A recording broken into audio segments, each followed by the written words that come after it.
दिल्ली विधानसभा के परिसर में पधारे परम आदरणीय माननीय भारत के उपराष्ट्रपति श्री सीपी राधाकृष्णन जी, दिल्ली के माननीय उपराज्यपाल श्री वी.के. सक्सेना जी, दिल्ली की माननीय मुख्यमंत्री श्रीमती रेखा गुप्ता जी, दिल्ली के माननीय मंत्री श्री प्रवेश साहिब सिंह जी, यहाँ पर उपस्थित मेरे साथ दिल्ली विधानसभा के उपाध्यक्ष भाई मोहन सिंह बिष्ट जी, आए हुए सभी अतिथिगण, बहनों और भाइयों और साथियों, आज बहुत हर्ष का विषय है कि देश के संविधान के 75 वर्ष पूरे हो गए हैं।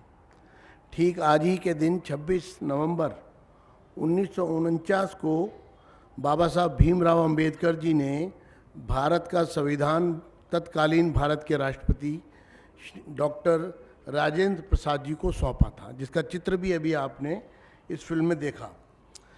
साथियों, ये संविधान कोई चंद घंटों में या किसी एक व्यक्ति की सोच से नहीं बना।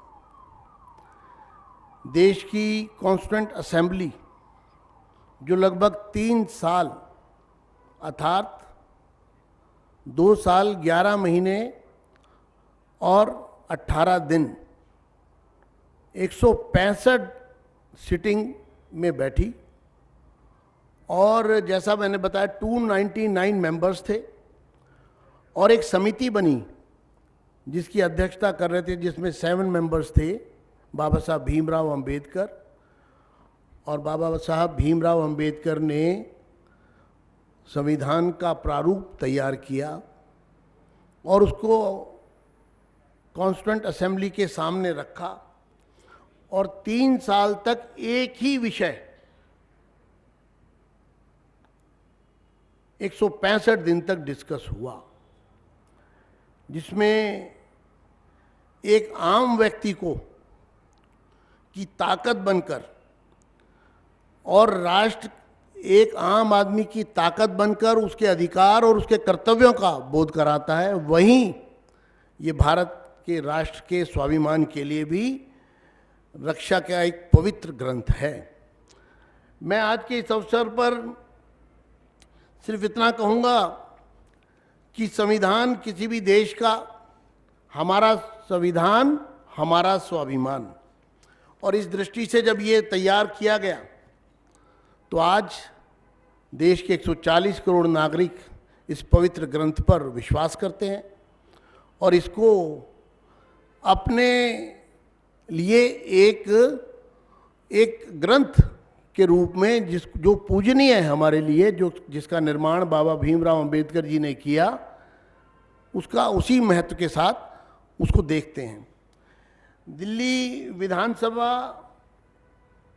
आज के इस अवसर पर एक कॉफ़ी टेबल बुक, क्योंकि मैं आपको बताना चाहता हूँ, मैं माननीय उपराष्ट्रपति जी को बताना चाहता हूँ कि दिल्ली की असेंबली एक लिविंग हेरिटेज है। ये 100 वर्ष से संवाद और डिबेट, लोकतंत्र की एक प्रहरी है ये विधानसभा। ये विधानसभा जिसमें 24 अगस्त 1925 को वीर विठल भाई पटेल जी ने अध्यक्ष के रूप में कार्यभार संभाला था, वो पहले निर्वाचित भारतीय अध्यक्ष थे, और तब से ये सफ़र शुरू होता है संवाद का और लोकतंत्र का। ऐसे बहुत सारे महत्व के विषय हमारी इस कॉफ़ी टेबल बुक में आपको देखने को मिलेंगे, क्योंकि ये देश की पहली संसद है जिसमें हमने पूरे 100 वर्ष की यात्रा, और यहाँ तक कि रॉलेट एक्ट जब यहाँ पास हुआ तो किस प्रकार गांधी जी उस समय दिल्ली विधानसभा के इसी काउंसिल चैम्बर में मौजूद थे, और उन्होंने डिबेट को सुना, और डिबेट सुनने के बाद कहा था कि सोए हुए को जगा सकते हैं, क्योंकि जो डिबेट वहाँ चल रही थी, और उन्होंने श्रीनिवास शास्त्री जी की जो स्पीच सुनी, और जिससे वायसराय पूरी तरह हिल गए, और उनकी आंखों में एक ऐसा लग रहा था कि जैसे वो पूरी तरह कन्विंस हैं भारतीय दृष्टिकोण से। लेकिन उसके बाद भी फैसला यही किया गया कि इसको लागू करेंगे। तो गांधी ने कहा था, गांधी जी ने, कि सोए हुए को जगाया जा सकता है, लेकिन जो सोने का नाटक करे उसे जगाया नहीं जा सकता। तो इसलिए आंदोलन की ज़रूरत है और एक आंदोलन हुआ। इस संविधान की जब हम बात करते हैं तो मैं आपको एक संक्षिप्त वाकया बता के अपनी बात को आगे बढ़ाते हुए संक्षिप्त में समाप्त भी कर दूंगा, क्योंकि समय की अपनी एक सीमा है। जब हम संविधान की बात करते हैं तो वो संविधान हमारा है और हमने तैयार किया है।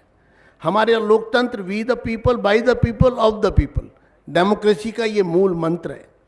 लेकिन अंग्रेजों ने भी ट्राई किया था 1928 में, और उन्होंने एक भारत का संविधान बनाने के लिए जॉन साइमन की चेयरमैनशिप में ब्रिटिश पार्लियामेंट के 7 मेंबर्स का एक डेलीगेशन बनाया। और वो जॉन साइमन इंडिया आए और उन्होंने कहा कि 7 अंग्रेज हम घूमेंगे और देख करके फिर संविधान बनाएंगे। तो इसी पार्लियामेंट के अंदर, सेंट्रल लेजिस्लेटिव असेंबली में, उसका पुरजोर विरोध हुआ और लाला लाजपत राय ने एक रेजोल्यूशन मूव किया।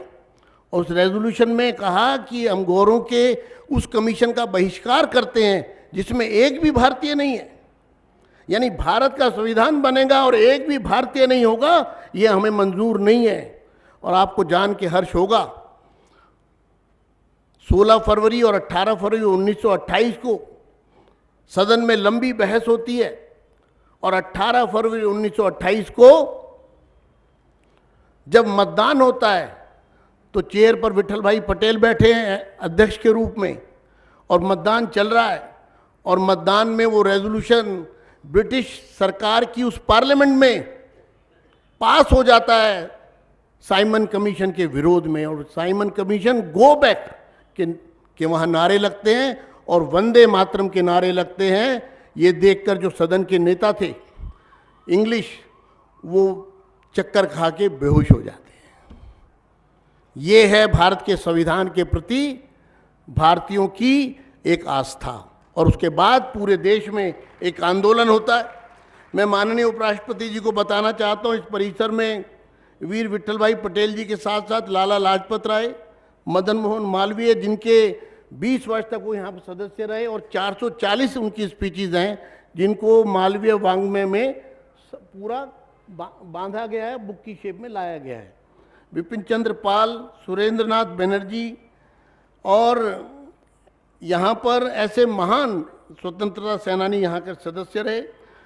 इसके साथ साथ मैं उपराष्ट्रपति जी का बहुत बहुत अभिनंदन करता हूँ, उनका आभार प्रकट करता हूँ। जब मैंने उनके सामने ये प्रस्ताव रखा और उनसे मिलने गया तो मुझे बहुत खुशी हुई। उन्होंने दिल्ली विधानसभा में आने के लिए तुरंत हमें अपना स्वीकृति दी, और इससे हमारा हौसला और बढ़ा। एक बार पुनः आज के इस अवसर पर मैं आए हुए सभी अतिथियों का अभिनंदन करते हुए अपनी बात को ही समाप्त करता हूँ।